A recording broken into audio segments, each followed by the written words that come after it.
பேச முடியல, வாய் நடுங்குது. இந்த மாதிரியான ஒரு இடத்துல இங்கே நைட்டு டென்ட்டு போட்டு படுத்து தூங்கி ஸோ சஹாரா பாலைவனத்தில் சன்ரைஸ் பார்க்குறதுக்காக அப்படியே வெயிட்டிங்கில் நிற்கிறோம். ஃபுல்லாக யாருமே கிடையாது. ஹாட் ஸ்ப்ரிங்கா ரொம்ப சூடாக இருக்குன்ற பாருங்க, இவர் கலருக்கு அப்படியே செவந்துருச்சு.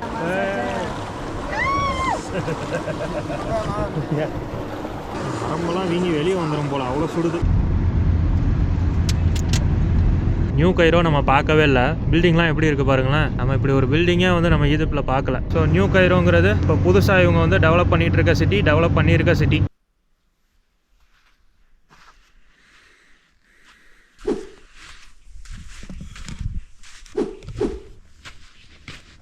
இந்த பேரில் தான் நைட்டு படுத்துருந்தோம். குளிர் பயங்கர குளிர். நான் குளிரை பற்றி யோசிக்கலை.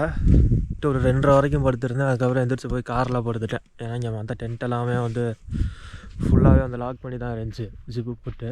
பேச முடியல, வாய் நடுங்குது.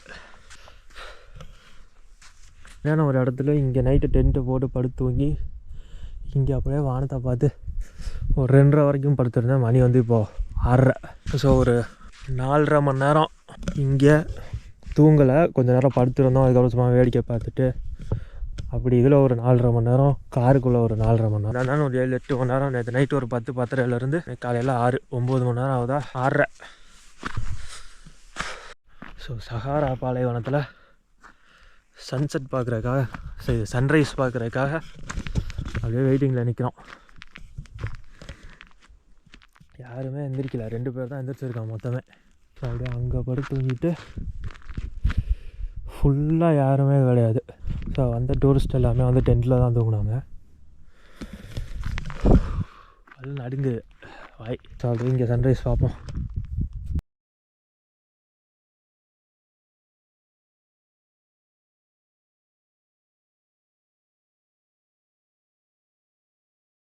அவங்க எல்லாருமே பெட்ஷீட் மாதிரி இது போற்றி தான் படுத்துருக்காங்க. நான் பெட்ஷீட்னு ஒன்று இங்கே இருக்கதே தெரியாது. இந்த நல்லா பாதி பெட்டு சைஸுக்கு இருக்கும்ல, அவ்வளோ திக்கான விஷயம் போற்றி தான் வெளியே தூங்கியிருக்காங்க. அது இருக்குன்னே எனக்கு தெரியாது. சரி கேட்கலாமா வேணாமா அப்படின்ற ஒரு இதில் நான் பாட்டுக்கு படுத்துட்டேன். ஸோ நைட்டு 2 மணி வரைக்கும் நம்ம இருந்ததே பெரிய விஷயம் போல். இவங்களாம் வந்து 1/2 மணி நேரம் கூட இருக்க முடியாதுன்றாங்க இப்போ பேசிகிட்டு இருக்கப்போ. ஸோ இவங்க எல்லாமே ஃபுல்லாக போற்றி படுத்துருக்காங்க. நம்ம எதுவுமே போதாமல் வெறும் இதே ட்ரெஸ்ஸோடு நம்ம படுத்துருக்கோம். கண்ணு கெட்டின வரைக்கும் நிலம் தான் தெரியுது, அதான் பாலைவனம் தான் தெரியுது. அமைதியாக இருக்குது. இப்போ தூங்கி எழுந்திரிச்சு எங்களோட சத்தத்தை தவிர, பேசுகிற சத்தத்தை தவிர வேறு எதுவுமே இல்லை. நடக்கிற சத்தம் கூட அவ்வளோ கிளியராக கேட்குது. ஸோ ஒரு வித்தியாசமான அனுபவம்.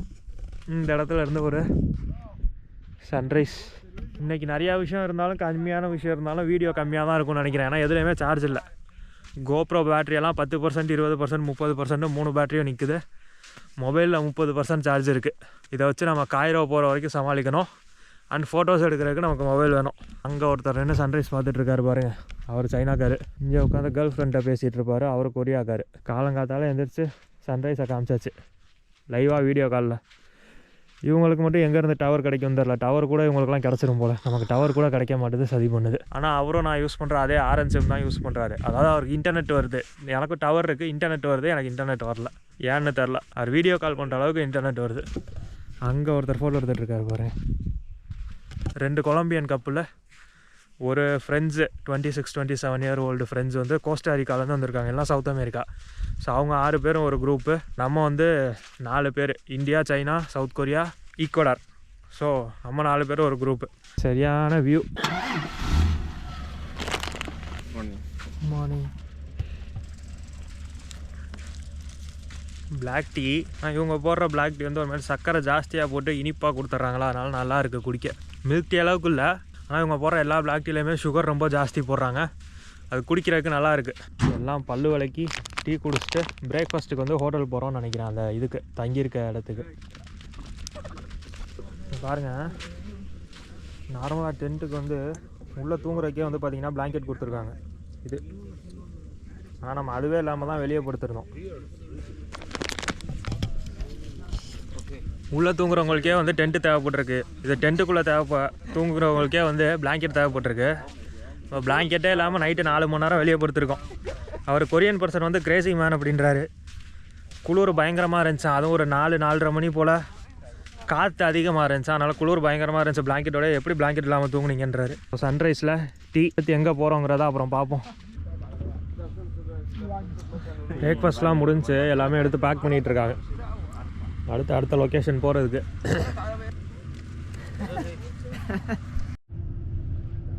ஸோ சஹாராவில் போதுமான அளவு கால் வச்சாச்சு, நடந்தாச்சு, படுத்தும் தூங்கியாச்சு. ஸோ வந்ததுக்கு சஹாரா டெசர்ட்டை நம்ம சூப்பராக சுற்றி பார்த்தாச்சு.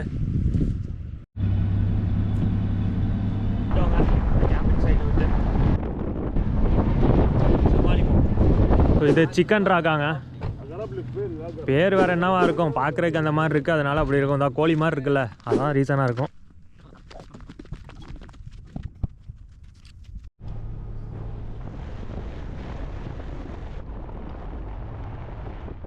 ஒயிட் டெசர்ட் நேஷ்னல் பார்க்குக்கு ஒரு பாய் சொல்லிட்டு கிளம்பலாம், அவ்வளோதான்.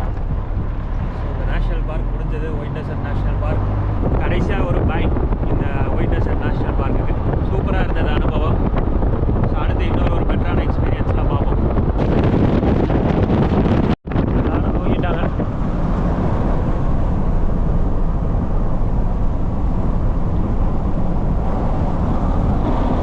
இன்னும் அந்த டெசர்ட்டெல்லாம் தாண்டி நம்ம தங்கியிருக்க இடத்துக்கு போகிறதுக்கு இன்னும் 1 மணி நேரம் பயணம் இருக்குங்க. நம்ம ஆல்ரெடி ஒரு 1 மணி நேரம் பயணம் பண்ணிட்டோம், இன்னொரு 1 மணி நேரம், 2 மணி நேரம் பயணம். இது 5 மணி நேரம் நம்ம காய்ரோலேருந்து இங்கே வந்தது போக 5.5 மணி நேரம்.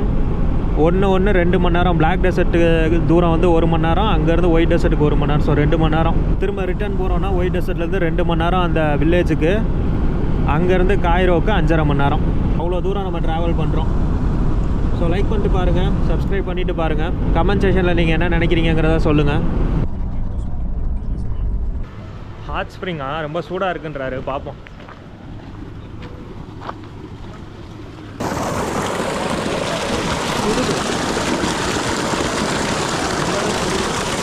சுடுது, ஆனால் குளிக்கிற அளவுக்கு தான் இருக்கும், உள்ளே இறங்குற அளவுக்கு தான் இருக்கும்.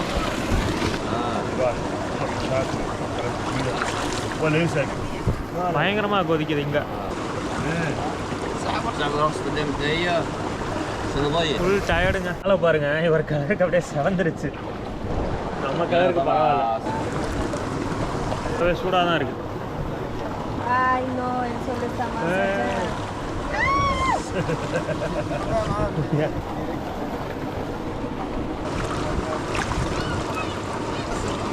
நரம்பெல்லாம் வீங்கி வெளியே வந்துடும் போல், அவ்வளோ சுடுது.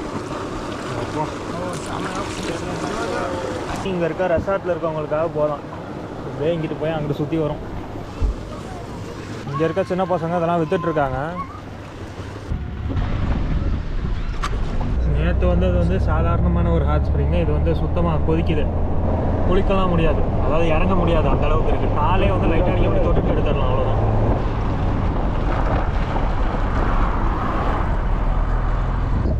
இந்த ஊர் பேர் பவிட்டிங்க.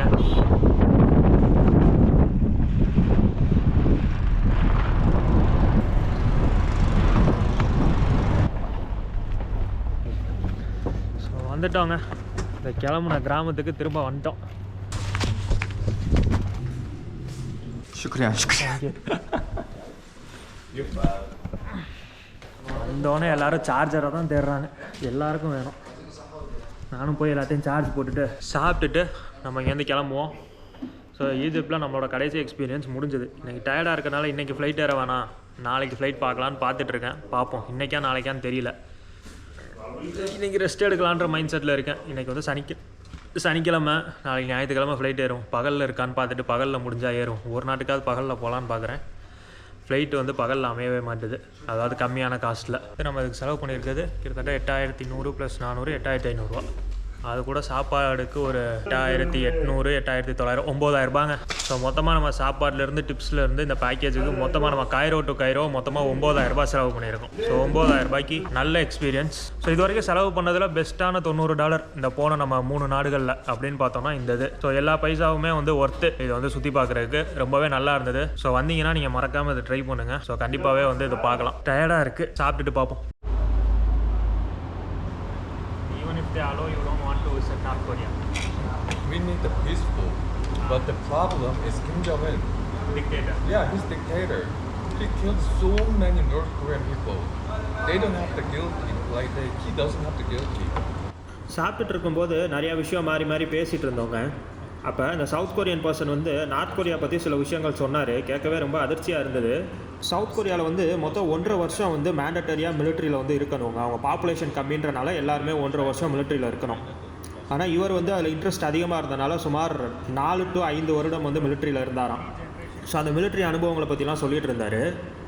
அப்போ அவர் நார்த் கொரியா பற்றி கேட்கும்போது அவர் சொன்னதை கேட்டிருப்பீங்க. மக்கள்கிட்ட எந்த ப்ராப்ளமும் இல்லை, மக்கள் வந்து ரொம்பவே இன்னசென்ட்டு, அவங்களுக்கு வந்து வேறு ஆப்ஷனே இல்லை. இன்னசென்ட் பீப்புள் இவர் பாட்டு கண்ட மணிக்கு கொண்டுக்கிட்டே இருக்க லீடரு.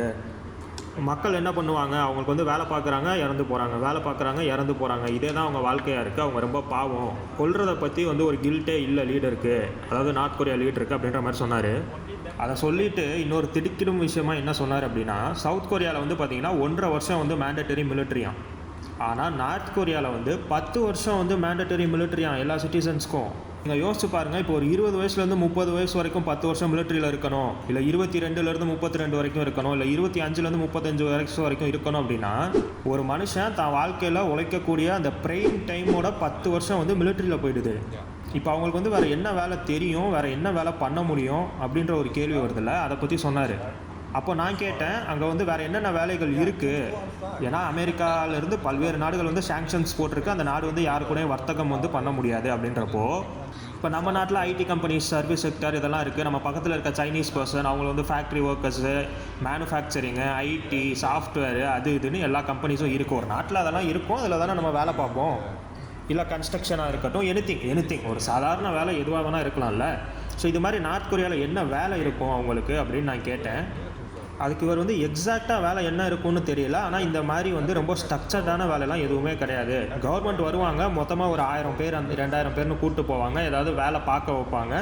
ரொம்ப ரொம்ப பேர் மினிமமாக வெறும் சாப்பாட்டுக்கு தேவையான செலவுங்கிற அளவுக்கு தான் காசே வந்து கொடுப்பாங்க.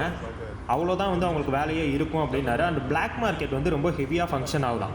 பிளாக் மார்க்கெட்னால் வந்து வெறும் வெப்பன்ஸ்க்காக மட்டும் கிடையாது, சாதாரண சராசரி பொருட்கள் இருக்குல்ல, அவங்களுக்கு தான் வந்து அமெரிக்காவிலேருந்து பெரும் நாடுகள் எல்லாமே சாங்ஷன்ஸ் போட்டிருக்குல்ல, அதனால் அவங்களுக்கு வர்த்தகமே பண்ண முடியாது. அப்போ பொருட்கள் வந்து வேணும்னா அவங்களுக்கு வந்து பிளாக் மார்க்கெட்டில் தான் வாங்கணுமா. அந்த பிளாக் மார்க்கெட் இயங்குதுங்கிறது கவர்மெண்ட்டுக்கு தெரியுமா, ஆனால் கவர்மெண்ட் வந்து தடுக்காதான். ஏன்னா மக்களுக்கு வந்து அதை விட்டால் வேறு ஆப்ஷன் கிடையாதுல்ல, அதனால். ஸோ இது எல்லாமே வந்து சவுத் கொரியன் பர்சன் சொல்கிறாரு. அண்ட் நார்த் கொரியாவோட பெரிய ரெவன்யூங்கிறது வந்து பார்த்தீங்கன்னா வெப்பன்ஸ் ரிலேட்டடாக பிளாக் மார்க்கெட்டில் விற்கிறது எல்லாமே பிளாக் மார்க்கெட் சம்மந்தப்பட்டது.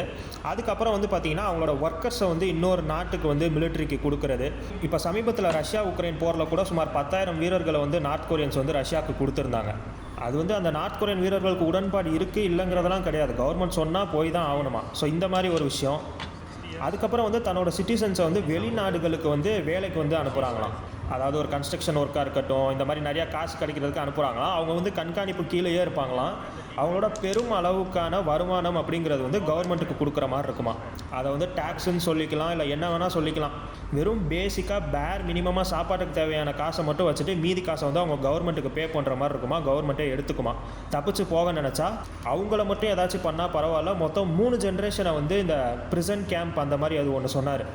ப்ரிசன் கேம்ப் பற்றி நான் படிச்சிருக்கேன். ஸோ ப்ரிசன் கேம்ப் வந்து ஒரு மாதிரி ரொம்ப கொடூரமான ஒரு விஷயம். அதை பற்றி தெரியாதவங்க சும்மா நெட்டில் ப்ரிசன் கேம்ப் பற்றி செக் பண்ணி பாருங்கள். ஸோ அந்த ப்ரிசன் கேம்பில் வந்து 3 ஜென்ரேஷனை வந்து போட்டுருவாங்களாம். அவங்களோட அப்பா அம்மா ஜென்ரேஷன், அவங்களோட பசங்க ஜென்ரேஷன், இல்லை வயசானவங்கள இருந்தால் அவங்க பசங்க அவங்களோட பேர பசங்க, இல்லை சின்ன பசங்க ஒரு 20ஸ்ல இருக்கவங்க அப்படின்னா அவங்க அம்மா அப்பா அவங்க தாத்தா பாட்டி, இந்த மாதிரி 3 ஜென்ரேஷன். அப்படி இல்லைனா அவங்களுக்கு அடுத்து பிறக்க போகிற குழந்தைங்க, இந்த மாதிரி 3 ஜென்ரேஷனை வந்து ப்ரிசன் கேம்பில் போட்டுருவாங்களாம். ஸோ இந்த மாதிரி பல்வேறு விஷயங்கள் வந்து அவர் நார்த் கொரியா பற்றி சொல்லிட்டு இருந்தார். கேட்குறதுக்கே ரொம்பவே ஆச்சரியமாக இருந்தது. நம்ம சும்மா நெட்டில் படிச்சிருப்போம். இது வந்து சவுத் கொரியன் மிலிட்ரியில் ஒரு 4 to 5 வருஷம் பணியாற்றிய ஒரு நபர் வந்து இதை சொல்கிறாரு, இந்த மாதிரி இருக்கும் அப்படின்னு. இதனால் அந்த நாட்டுக்கு வந்து என்ன கிடைக்க போகுது அந்த மக்களை கஷ்டப்படுத்துறது மூலமாக அப்படின்னு அவர் கேட்டார். அடிமையாக லிட்ரலி அவங்களுக்கு வந்து எந்த ஒரு உரிமையுமே இல்லாமல் இருக்கு இல்லையா, ஹியூமன் ரைட்ஸுமே இல்லாமல் இருக்கு இல்லையா. ஸோ என்ன கிடைக்க போகுது அவங்களுக்கு அப்படின்ற மாதிரி ரொம்ப வருத்தப்பட்டு பேசிகிட்டு இருந்தார் இந்த சவுத் கொரியன் பர்சன். ஸோ கேட்குறக்கே ரொம்ப ஆச்சரியமாக இருந்தது. உங்களுக்கு இந்த விஷயங்கள் பற்றி தெரியுமா அப்படின்றத கமெண்ட் செஷனில் சொல்லுங்கள். இல்லை இதை பற்றி வேறு என்ன நீங்கள் கேள்விப்பட்டிருக்கேங்கிறதையும் கமெண்ட் செஷனில் சொல்லுங்கள். ஸோ நானும் தெரிஞ்சுப்பேன், கமெண்ட் செஷன் பார்க்குறவங்களும் தெரிஞ்சுப்பாங்க. அண்ட் இது கூடவே வந்து அந்த கூட இருக்க சைனீஸ் பர்சன் வந்து சொன்னார், நார்த் கொரியாவிலேருந்து பார்டர் வழியாக சைனா வழியாக தப்பிச்சு வெளியே போகலாம் பார்ப்பாங்க. ஆனால் அவங்களெல்லாம் வந்து நான் கேள்விப்பட்டிருக்கேன் இந்த மாதிரி இருக்கும்னு. ஆனால் அவங்கள அரெஸ்ட் பண்ணால் மொத்தம் 3 ஜென்ரேஷன் அந்த ப்ரிசன் கேம்பில் போட்டுருவாங்களாம் அப்படின்னு அந்த சைனீஸ் பர்சனும் சொன்னார். ஸோ அவங்களுடைய சுற்று வட்டாரத்தில் வந்து இது வந்து ரொம்பவே தெரிஞ்ச விஷயமா இருக்குது. மாட்டுனா 3 ஜென்ரேஷன் வந்து ப்ரிசன் கேம்பில் போட்டுருவாங்க அப்படிங்கிறது வந்து அவங்களுக்கு வந்து ரொம்ப சகஜமாக தெரிஞ்ச விஷயமா இருக்குது. அந்த சைனீஸ் பர்சனும் சொல்கிறாரு, இந்த சவுத் கொரியன் பர்சனும் சொல்கிறாரு. ஸோ ரொம்ப மோசங்க. It's good? It's not good.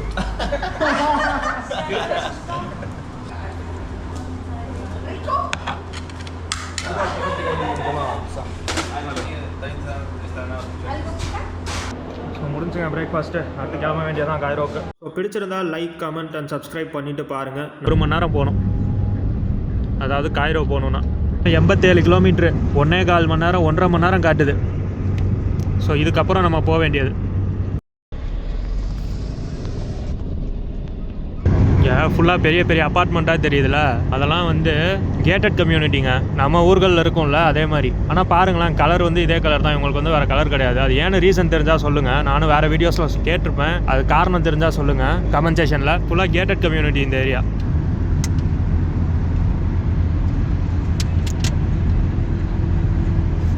கீசா ஏரியாங்க. முதல் நாள் வந்து நம்ம அங்கிட்டிருந்து இங்கிட்டு வந்திருப்போம், அது ஏர்போர்ட்டு. ஏர்போர்ட்லேருந்து நம்ம கீசாவுக்கு வந்திருப்போம். இப்போ நம்ம கீசா சைட்லேருந்து ஏர்போர்ட் போயிட்டுருக்கோம். நியூ கைரோ நம்ம பார்க்கவே இல்லை. பில்டிங்லாம் எப்படி இருக்குது பாருங்களேன். நம்ம இப்படி ஒரு பில்டிங்கே வந்து நம்ம ஈஜிப்டில் பார்க்கல. ஸோ இது வந்து இப்போ இருக்க புது ஈஜிப்ட் புது கைரோ போல். ஃபுல்லாகவே இந்த ஆட்டோமொபைல் கம்பெனி இருக்கிற எல்லா கம்பெனியும் இருக்குங்க. அதாவது இங்கே யூஸ் பண்ணக்கூடிய எல்லா கம்பெனிக்கான ஆட்டோமொபைல் ஷோரூமும் இங்கே இருக்குது. அதே மாதிரி இங்கே ஈஜிப்ட் ஃபுல்லாகவே வந்து BYD கார் வந்து நிறையா பார்க்க முடியுதுங்க. BYD இங்கே வந்து ஒரு கணிசமான அளவு யூஸ் பண்ணுறாங்க. BYD கார்ஸ், சைனாவோட BYDயில் எலக்ட்ரிக்லாம் இல்லை, நார்மல் ஃபியூவல் வெஹிக்கிளே வந்து இங்கே நிறையா பார்க்க முடியுது.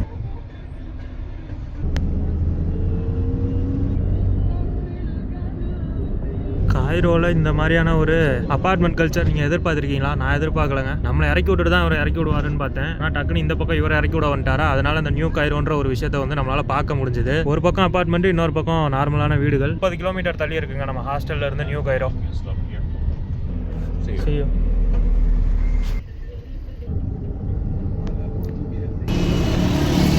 Okay, thank you. மணி 6ங்க. 6 மணிக்கு வந்திருக்கோம். மேலே 7வது மாடி. நம்ம இதுக்கு முன்னாடி தங்கியிருந்த ஹாஸ்டல் தான். Yeah, it was good. Very good.